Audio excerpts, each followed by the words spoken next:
Hey there, and welcome to our Founder series. Before we dive into today's content, we wanted to provide a brief disclaimer, as today's video includes discussions around sex health and other sexual related content. Viewer discretion is advised. In this video, we'll also be covering Dr. Elliot's and FirmTech's background, understanding the significance of the tech ring's hook design, Dr. Elliot's experience fundraising in sex tech, and a series of rapid-fire questions in our lightning rounds. Now, let's dive right into it.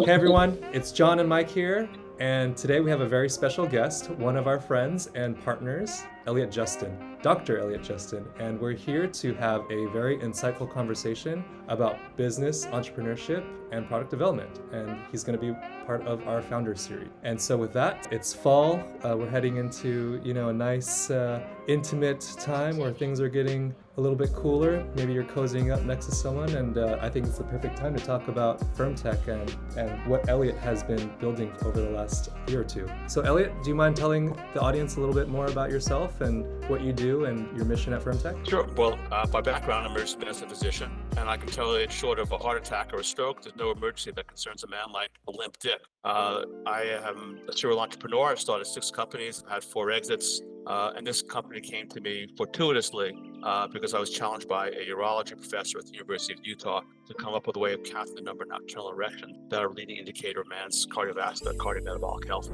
So everyone knows about morning wood. We poke our partners with it, but I was unaware that nocturnal erections are a leading indicator of man's cardiovascular health. They're actually more significant than his blood pressure. Wow. So, if I'm 70, you guys are young, you guys should be having like 5 a night. You don't know whether they're having them or not. I should be having three or four or not. I have no way of monitoring that. I knew predictive. I said by leading indicator, I mean they are predictive. It's not an association. They're predictive. So high blood pressure is associated with kidney disease, heart disease, stroke. It's not predictive. If your number of nocturnal erections goes from 5 to 1, your chances of having a heart attack or a stroke in the next year are greater than 50%. That's alarming. What we're really talking about is a 6th vital sign. And I'm confident that, to jump ahead, the work that we're doing with FirmTech will become the standard of care for men over the age of 40 or 45 as part of their annual physical exam. Just the way, even guys as young as you, if you told a doctor, gee, I have a little chest pain when I walk up a hill, and they just listen with a stethoscope and say, hey, Michael, John, you guys sound okay. You think, what the fuck is this, 1880? You guys, you expect to get a electrocardiogram, a CT angiogram, blood test. Yeah. If a man's a urologist or a sexologist says, gee, my penis is not, my erections seem weak, they got nothing. They can wave an ultrasound over your penis in the office. But I do know you guys. I don't think any of us are getting an erection in the doctor's office while he waves an ultrasound over us. So men want to know what's going on while they're having, while they're having sex. There's no way of making that objective. Yeah. And that's, what we've done. So he said, let's count the number of nocturnal erections. And like most urologists, straight urologists, he didn't really know about cock rings. So I almost feel this for me in my life, this is providential. I was the right doctor, someone who had, I started 6 companies, I've had 4 exits, someone who knows about sensor technology. I've also played around with cock rings. Yeah.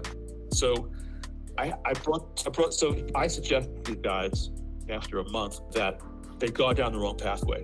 They had devised a device that looked like a condom ring, but had 6 times the elasticity of a condom ring. And I said, well, that will break real easily. Oh, and by the way, you can go to any gas station in the United States, and there's no warning on the condom box that says your dick will fall off if you keep this on overnight. So you don't need this degree of elasticity. We embed that technology into a fresh form of a cock ring. This is where you guys are great, because your team came up with a cock ring that's going to change the world of cock rings. My thought was to have a double cock ring, because I experienced the benefit of those. To have a double cock ring, I mean, one ring goes around the base of the penis to hold the blood in the penis, and the other ring goes around the top of the testicles. Why? Because actually, if you hold more blood in the penis becomes more sensitive, the orgasm more powerful. If you hold more blood in the testicles, they hold more blood, they become more sensitive. And it's, the testicles are a secondary erogenous zone for men. And I don't know whether your team was Blake or Siri. They both kind of point to the other person, which is Jen or something. But someone came up with the idea of putting a hook in the ring. I remember that. Yeah. And that was brilliant. So I remember they mentioned it. So I forget. I think it was someone mentioned it to me, and that night I was scratching my wife's back because I'd say half the heterosexual sex in the country starts when the guy is scratching his wife's back because she's wearing a bra all day. I was scratching her back, and I looked down to the floor, and there I saw what Siri or Blake was suggesting, which was a hook. And I was like, oh my God, a bra is a ring that opens and closes. Women don't put on bras over their head. That's a great idea. And I got back in touch with Blake and Siri probably the next day, probably that night. Yeah. The hook is a great idea because the hook makes this an easy on, easy off device. So in order to come up with a cock ring that could be worn overnight and have sensors in it, we have to change the form and the material for cock rings. Cock rings are made of hard silicone. My suggestion to Blake and Sue is that make our cock ring out of something like an elastomer, which they love. So so our blast was obviously too soft, but something in that direction. Yep. So we end up with a TPE that is soft, flexible, it can be worn for hours, opens and closes with a hook. Now, the hook is a tremendous safety and comfort feature because a lot of men struggle with cock rings because the three of us on this call are lean. We all look down and we can see our penises, even if we're not erect. Most men look down and they see belly.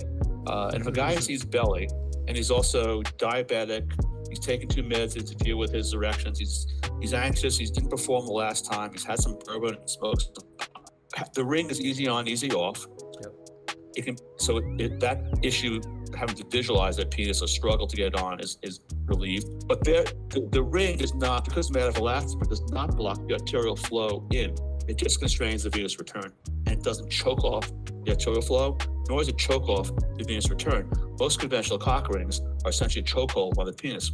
I'll get to the data in a moment. Yeah, Elliot, but by changing from silicone to elastomer. I'm sorry, want to ask a question? Yeah. Actually, I wanted to dive a little deeper on the hook Sure. design and why that's important, because compared to the other products that are in the market, are you seeing or observing that people are less likely to use a cock ring if it's more difficult to put on and take off versus a firm tech ring? Yeah, well, I can discuss in terms of myself. Okay. Cock rings are comfortable. It's like snapping a rubber band on your penis. And then after you come, men will put up with discomfort if something's staining their erection. Because heck, you could stab us in the back, and we probably would still keep on fucking if we had until our erection on. So, but with a conventional ring, as soon as you come, you want it off right away. You got it, and you're still hard. So you have to pull big fingers in and lift it off around your penis. It's uncomfortable. Whereas with a hook, it's easy on, easy off. We've patented it. I'm certain it's going to be copied though. So what Blake and Siri came up with, what your team came up with, is something that's actually going to revolutionize a stagnant form. Because cock rings have been made the same way, mass manufactured the same way for 150 years. Yeah. It's a ring. It's a hard silicone ring. Yeah. No, I remember when we were working on this, design process was obviously, we had never worked on something like this before. And so it was definitely new territory for us in terms of the user testing. And obviously, it's an area that, we really should be paying attention to in terms of affordances, in terms of comfort, ergonomics. And that was what we were discovering was man, the cock rings that were out there, they were really, really uncomfortable. And how could people possibly be using something like this in the most intimate moments? And I think that's, collaborating with you and coming up with that hook thing, I think that was just an amazing innovation moment for us of why hasn't it been done this way? And because it was just so optimal. Well, during our user study, right, we noticed that there's all different types of materials, some that are tacky, sticky, some that are smoother in texture, different durometers, stretchiness of the material. I remember one of the comments John made was, during the user testing as males were, the user groups, John was like, how do you use this thing? It was like, you need to use lube for this, right? You gotta stretch it. You gotta stretch it beyond what it's intended to use in order to put it on. If you're gonna if some of them you roll down your penis, it's really uncomfortable. You gotta put lube on it in order to make it comfortable. Yeah. It's like you gotta tell your partner, hold on, let me get this on. Give me a minute. You gotta stretch it, put it on. and make sure it's Well, the great adjusted thing right. about this is you don't have to interrupt sex. This can be put on hours before. Exactly. Yeah. Yeah. My wife Annie comes from a costume background, fashion background, and she pointed out to me that the hook didn't really enter women's fashion until the 1920s. Now, people have been hanging things on hooks since cave people time, but no one thought about a hook in fashion. That just boggles the mind. And this happens a lot faster.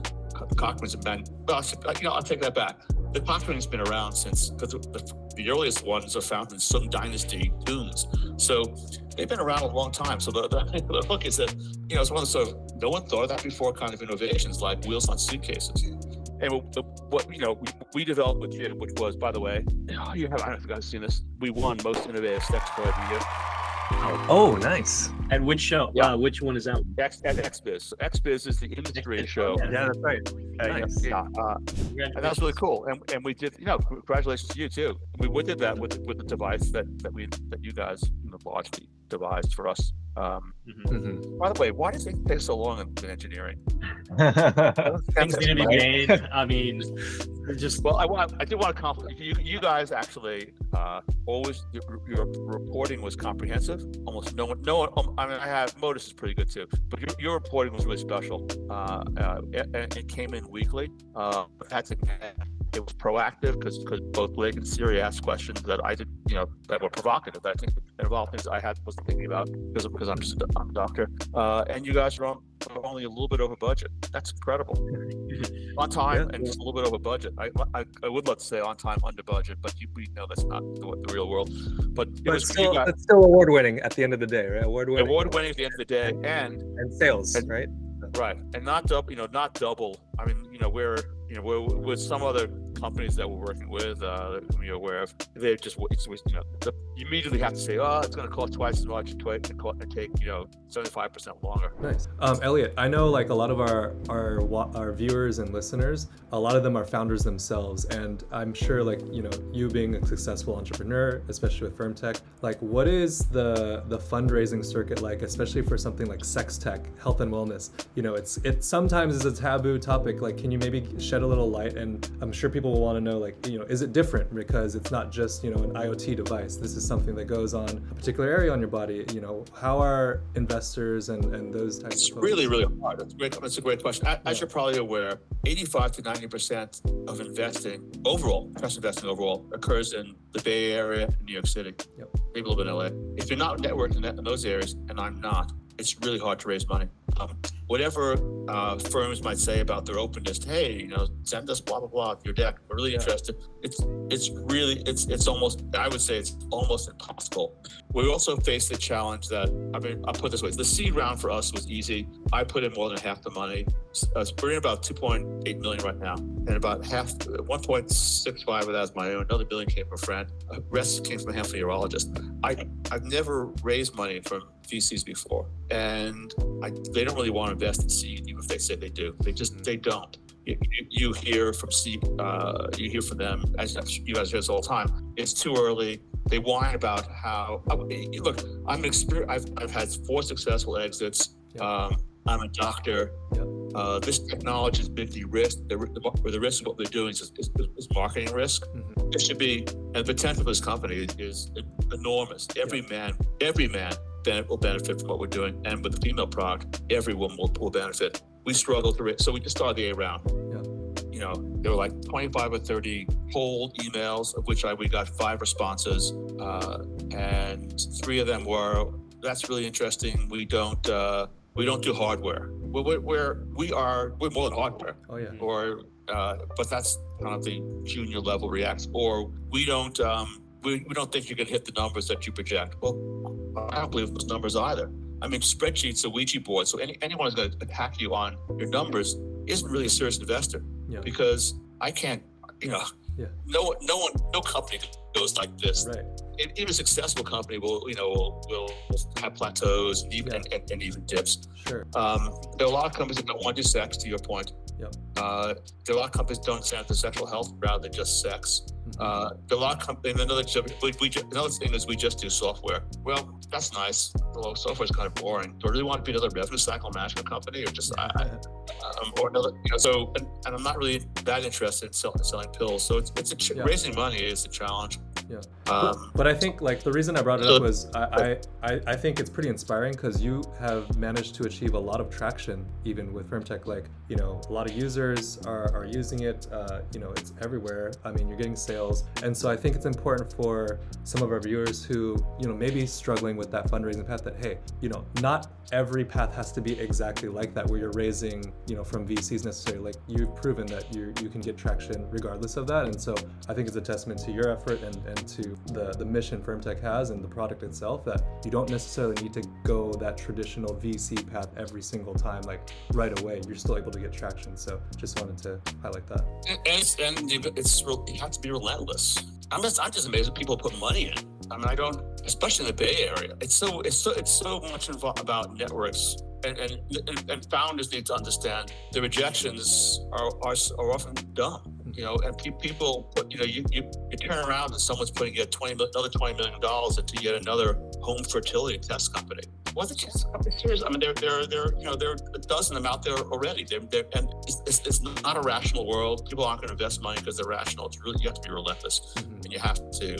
It's hard. But you guys are a startup. It's hard. Making nice stuff. Yeah, no, I love that. That's fun. You guys are relentless. Oh, I'm sorry. Go ahead. You guys are relentless. You guys are tenacious. We are. Yeah, and I think that's why we. That's how you succeeded. That's why we got along with founders like yourself. So, Mike, do you want to explain to Elliot what our lightning round is? So, Elliot, lightning rounds is basically one or the other. I'm going to give you two options, or it could be an open-ended question sometimes. But I'm just going to fire it off. 10-second response. I'm going to fire off the question, and you're just going to answer A or B, or one or the other.